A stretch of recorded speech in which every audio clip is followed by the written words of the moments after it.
Olá, gente! Hoje nós vamos falar um pouco sobre as vitaminas, especificamente nosso grupo vai falar sobre a vitamina B1 e a vitamina B2. Nosso grupo é composto por eu, Alexia, Ana Lívia, Ana Paula e Araceles. Bom, a nossa apresentação foi construída pensando em uma linearidade do conteúdo, então a gente vai começar falando no geral das vitaminas, então a gente vai falar um pouco sobre o que elas são, sua classificação, sua nomenclatura, e depois a gente vai falar um pouco mais especificamente sobre cada uma, sobre a vitamina B1 e depois sobre a vitamina B2. O que são?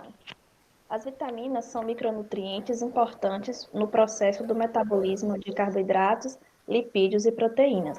Elas são substâncias fundamentais ao organismo, por isso é necessária a sua ingestão através de alimentos ou de forma isolada.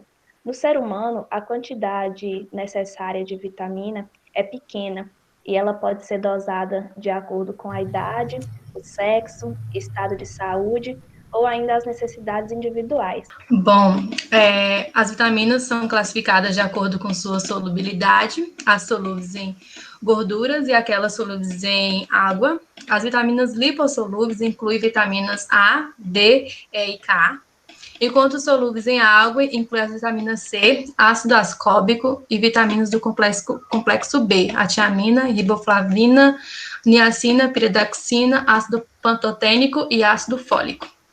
As vitaminas solúveis em água devem ser consumidas diariamente, pois são armazenadas e excretadas na urina. As vitaminas solúveis em água são estáveis, porque elas se dissolvem facilmente quando os alimentos são cozidos. As deficiências de vitaminas surgem geralmente vitaminas hidrossolúveis. As vitaminas hidrossolúveis em água são absorvidas pelo intestino e transportadas pelo sistema circulatório até os tecidos em que serão utilizados. As vitaminas lipossolúveis são vitaminas solúveis em lipídios e outros solventes orgânicos, porém não solúveis em água. Para serem absorvidos é necessário a presença de lipídios, além de bile e suco pancreático. Após a absorção no intestino, eles são transportados através do sistema linfático até os tecidos onde serão armazenados. A nomenclatura das vitaminas começou a ser dada de acordo com o tempo que elas foram sendo descobertas. As primeiras começaram com as primeiras letras do alfabeto, A, B, C e assim por consequência. Quando os cientistas descobriram que existiam várias similaridades entre as vitaminas, eles dividiram em subgrupos. Por exemplo, vitamina B1, B2, B3. Mas, conforme mais vitaminas foram sendo descobertas, eles precisaram criar nomes maiores para identificá-las. Dessa forma, elas têm nomes mais complexos, mas ainda assim possuem esses nomes populares. No caso, algumas vitaminas têm nomes bem característicos para descrever algumas características dela, como o que acontece com a vitamina B2. A riboflavina tem um radical em seu nome, Flávio, que vem do nome italiano Flávio, que por sua vez significa cabelos dourados, que tem muito a ver com a cor amarelada dessa substância. Além disso, o nome vitaminas vem do radical latim vita, que significa vital, e do nome amina, pois os cientistas, primeiramente, acreditavam que as vitaminas se tratavam apenas de grupamento amina, mas não é bem assim. Agora a gente vai entrar especificamente na vitamina B1, tiamina. Então a gente vai falar um pouco sobre sua estrutura, seus efeitos na saúde, as coenzimas que ela forma, as funções do organismo e suas fontes alimentares. Primeiramente, sobre a estrutura da tiamina. Ela é sintetizada principalmente nos tecidos vegetais folhosos e por fungos como leveduras e outros micro-organismos. Então, ela é sintetizada pelos produtores primários. É essencial para o bom funcionamento corporal, justamente porque o nosso corpo não vai produzir e também não vai armazenar em grandes quantidades. Então, é necessário que a gente esteja consumindo de alimentos. Ela também vai na urina, a gente vai explicar mais na frente por quê, mas ela tem um grande papel no nosso sistema nervoso. Em relação à sua estrutura, a gente tem aqui Por isso que são chamadas de vitaminas, porque são aminas vitais para o nosso organismo. Então, a gente tem uma amina no seu radical ligado à pirimidina, com uma ponte de metileno e um anel tiazol. Por isso que elas recebem a nomenclatura de tiamina, por conta do seu anel tiazol. Aqui, ligado ao C2H4, a gente vai ter uma hidroxila, e essa hidroxila vai ser substituída por outros compostos quando ela for passando por sua forma metabolicamente ativa. Então, a gente tem, após o consumo, a adenosina trifosfato vai fosforilar a tiamina e ela vai se transformar em pirofosfato de tiamina. Então, a gente vai ter a mesma estrutura de antes, só que no lugar da hidroxila, a gente vai ter esse outro composto. E essa aqui vai ser a forma metabolicamente ativa da tiamina, que vai funcionar também como uma coenzima, que a gente vai discutir um pouco mais à frente. Em relação à sua estabilidade, a gente observa que ela não é resistente em pHs neutros ou básicos, justamente por isso que ela tem um bom funcionamento no nosso organismo, porque o nosso organismo tem um pH ácido. A gente também vai ver que ela não é muito resistente em lixiviação, em um meio aquoso, e também não é resistente em temperaturas extremas. Um experimento de Oliveira mostrou um armazenamento, durante um período de 1 ano, de alguns alimentos que contêm tiamina. E foi mostrado que os alimentos que estavam em temperaturas muito baixas ou muito altas, eles sofreram a perda de até 100% dessa taxa desse composto. Em relação à solubilidade, a gente vai ter que ela é uma molécula polar, justamente por conta das ligações de hidrogênio que ela forma, e também por conta da hidroxila que a gente vai ter ligada. Até por isso, ela é uma vitamina hidrossolúvel. A tiamina atua como uma coenzima muito importante para a produção de energia no nosso organismo. Ela vai servir como catalisadora na conversão de piruvato em acetilcoenzima A, como cofator. O complexo do piruvato desidrogenase é a enzima responsável por transformar o piruvato em acetilcoenzima A. Esse processo vai ser muito importante, pois vai ter a liberação de energia para as células. Além disso, ela vai atuar na coenzima alfa-cetoglitarato. Essa enzima vai estar presente no ciclo de Krebs por meio da descarboxilação em succinil coenzima A, pelo processo de cetoglutarato desidrogenase. Nesse processo vai ter a liberação de energia e também a liberação de gás carbônico. Função no organismo. A vitamina B1, ou tiamina, ela ocorre a absorção no intestino delgado, onde geralmente é liberada conjugada a um grupamento fosfato. E depois de ser hidrolisada pelas enzimas fosfatases, ela consegue se ligar a receptores específicos na forma livre e ser internalizada ativamente pelas células entéricas. É importante lembrar que quando essa concentração é muito alta, essa absorção acaba sendo prejudicada. A maior parte da tiamina ela é estocada no fígado, mas também há estoque nos músculos, ossos, rins, cérebro, e sua forma livre também pode ser encontrada no plasma sanguíneo. No interior das células, a tiamina age como uma coenzima no metabolismo de aminoácidos e glicose, gerando ATP. Por isso, é um importante mecanismo de fornecimento energético para a célula. As principais funções da tiamina no organismo está ligada ao metabolismo de carboidrato, onde vai transformar o açúcar da corrente sanguínea em energia, bom funcionamento do sistema nervoso, onde vai melhorar as funções cerebrais, manutenção do sistema circulatório, onde ela auxilia na formação de células sanguíneas e também no combate à depressão e à fadiga. Bom, em relação às fontes alimentares, a tiamina é encontrada em altas taxas, especialmente em grãos e fungos. Grãos do tipo trigo, milho, castanha são ricos em tiamina, assim como fungos como levedura de cerveja e alguns cogumelos. Alimentos com moderadas taxas de tiamina são principalmente as frutas, as carnes, especificamente de frango, carneiro, o boi e o fígado, gema de ovos e hortaliças. Em baixas taxas de tiamina, a gente tem o leite. E a dose diária recomendada para homens é 1,2 miligramas por dia e para mulheres 1,1 miligramas por dia. Ela também é comercializada em suas outras formas, como cloridrato de tiamina, mononitrato de tiamina, nitrato de tiamina e hidrocloreto de tiamina.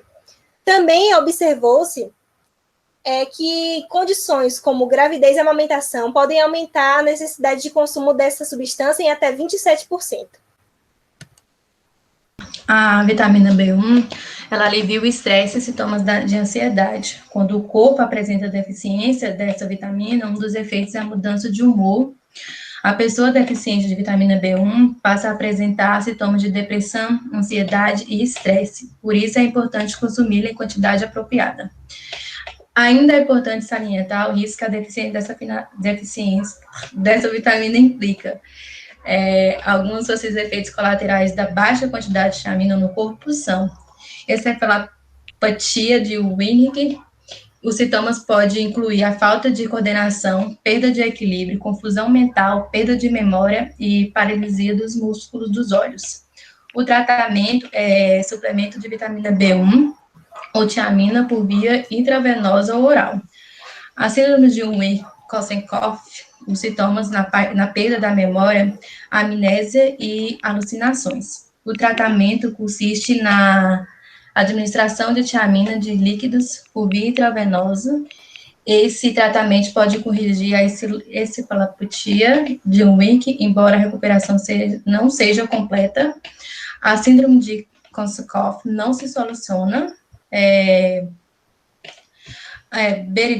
Beriberi, os sintomas consistem na desordem mental, perda de apetite, fraqueza nos membros, falta de ar e pés e pernas inchadas. O tratamento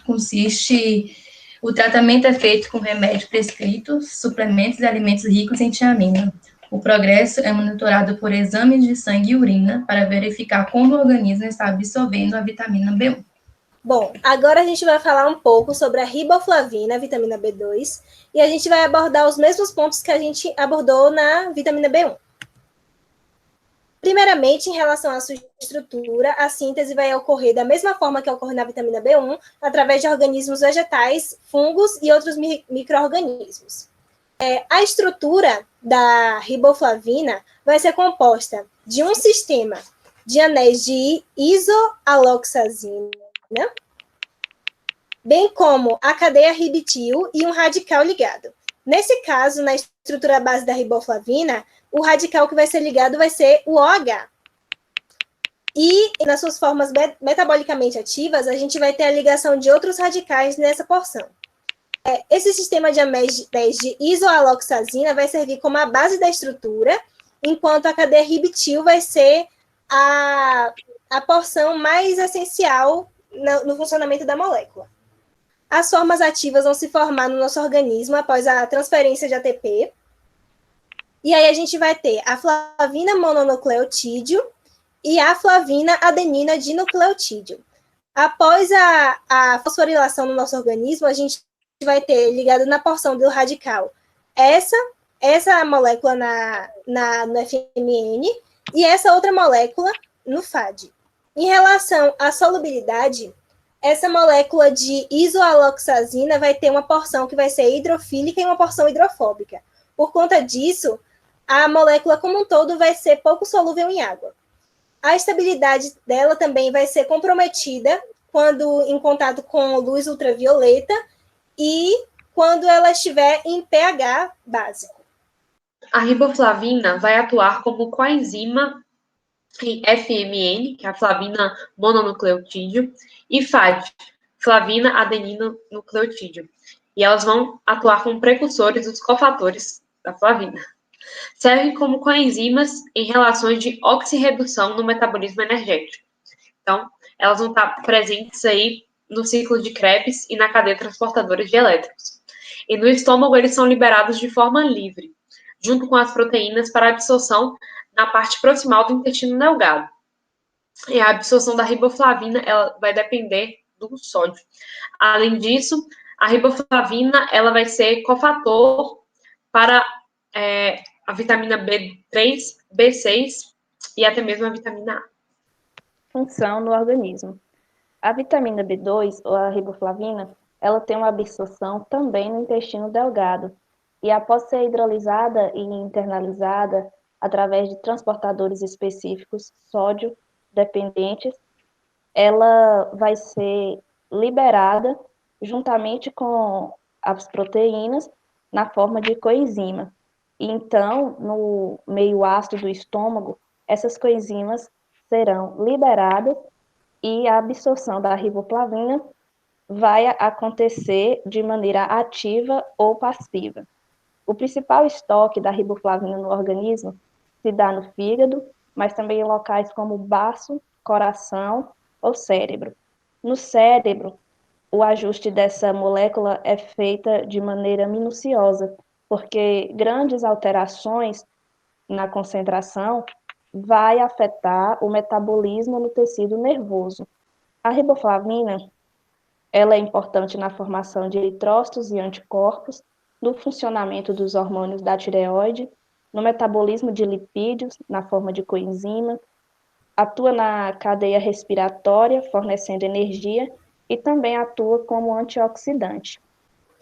Em relação às fontes alimentares, a gente tem que as maiores taxas de riboflavina são encontradas, ao contrário da tiamina, em leite derivados, ovos e carnes. Por esse motivo, ela foi isolada pela primeira vez no seu descobrimento, ela foi isolada de leite derivados e de ovos. Então, por isso, é um nome alternativo que queriam dar esse composto quando foi descoberto primeiramente, foi ovoflavina ou lactoflavina.